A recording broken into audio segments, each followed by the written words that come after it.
Hello and welcome back to Modeling Climatology Discord YouTube. Today I'm going to be doing part 2 of the GR2Analyst tutorial. Today is going to be all of the 3D rendering. So we're going to be using the volumetric mode and the cross-section mode, and I'll teach you how to use that.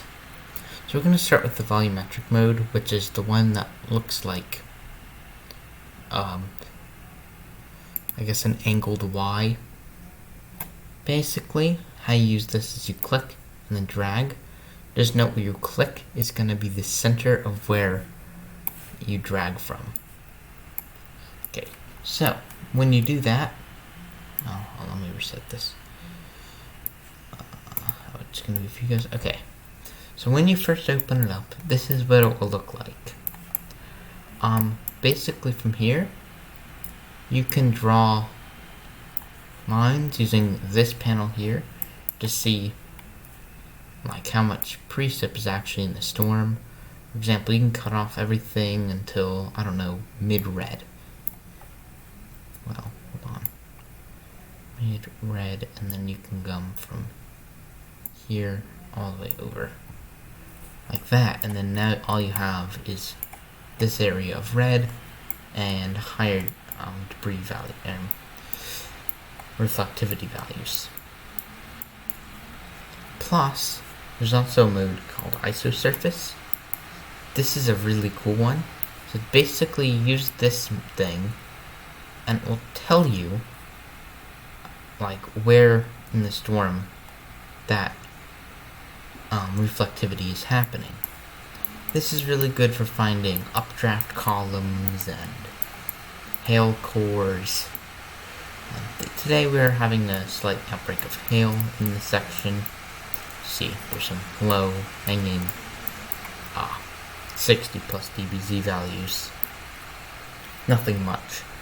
Alternatively, I'm going to go to a different storm and show it off on this one. This one's slightly stronger. It's not quite updated.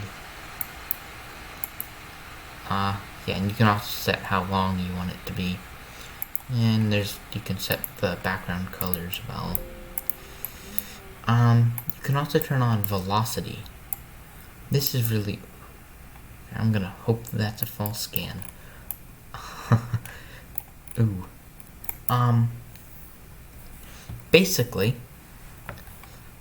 velocity in this is really cool because you can see like how high certain velocities go. So as I take it down here, most of this should be red. Most of it should be red, but the weirdest part, I'm not seeing any green. What on earth? Yeah, for this you usually use lift volume.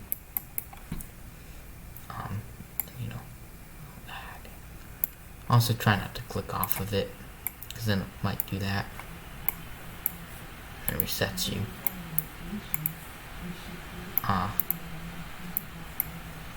What on earth? Interesting, I don't know why there's no green. Usually there's a green that shows up. Maybe it'll pop it. What on earth? Okay, I'm just gonna think that those are false scans down there.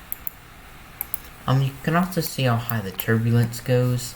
As you see, there's a lot of turbulence in these areas. But you can also set this to lower values.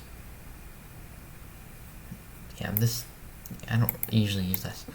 Rotation, this is a rather interesting one. This one is just really weird, because you can see, you can see like really cool rotation columns in this. See exactly where that tornado is going to form. See if it's going to form soon. Yeah, this is probably one of the most useful ones out of all of them. And as you see, there's a little bit in the cloud there. Lift volume isn't necessarily the best, but it will tell you where some of the stuff is. Okay, so that's it with the volumetric mode. Now I'm going to show you cross-section. cross-section is really cool because you can do this for very long. This is really good for seeing how high, for example, correlation coefficient drop could be.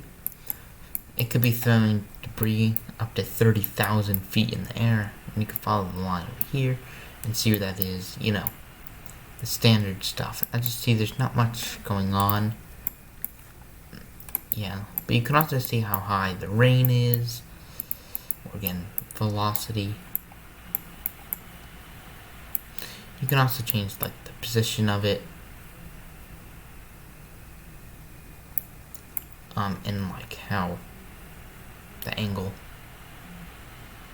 as well. So that's kind of useful. Storm relative also works. You can also see how high your turbulence is going, but for these products, I would highly recommend using the 3D instead of the 2D. For differential reflectivity, you can see how high, I don't know, the rain shafts are going or whatever.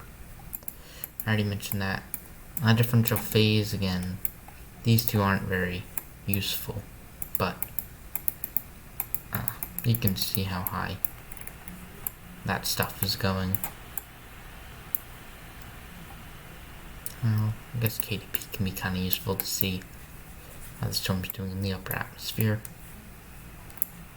You can also turn off smoothing. Not that that's... I don't even notice a change. Whatever. This is also interesting. You can see how that storm is moving and then how high it gets. So there's that advantage to this. And then say, and you can come out, you want to get it right on that precipitation.